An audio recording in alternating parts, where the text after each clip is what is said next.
Thanks.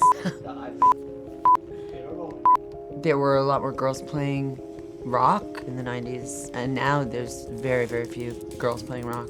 My experience had been that, you know, growing up in the 70s and 80s was that rock was the domain of men and boys, and I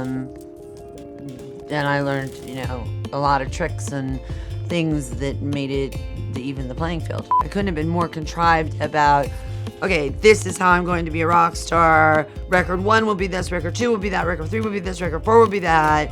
These are the rules of being a rock star. I learned all of that from British rock stars who taught me, from Bono to Ian McCulloch to Julian Cope, whatever, you know, to people who were just disgusting, to Tony Wilson, to Bill Drummond, learned by osmosis or learned directly.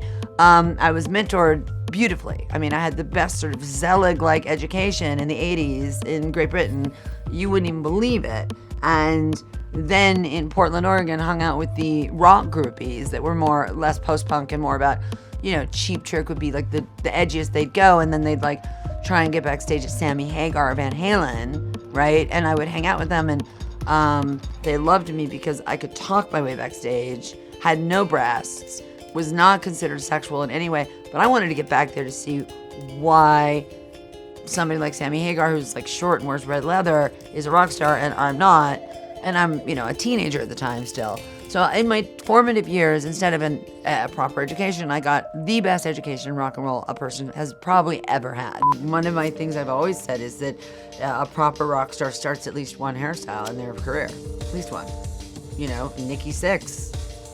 Do you know what I mean? Like, doesn't matter what kind of music it is, and at least one fashion trend. I wore a lot of lingerie, like 90s, because I just frankly was lazy and I liked the way the 90s looked, and I didn't want to change into clothes. They were also cheap. But once I found a dress that I liked, I would wear it until it could stand up by itself. It was so filthy. You know, own what you are, and I mean, whether that's art or whether that's fashion or whether that's music or whether that's acting or whether that's politics, or whether that's, you know, literature, it's own what you are and grab it and, you know, be as prolific as possible, I suppose.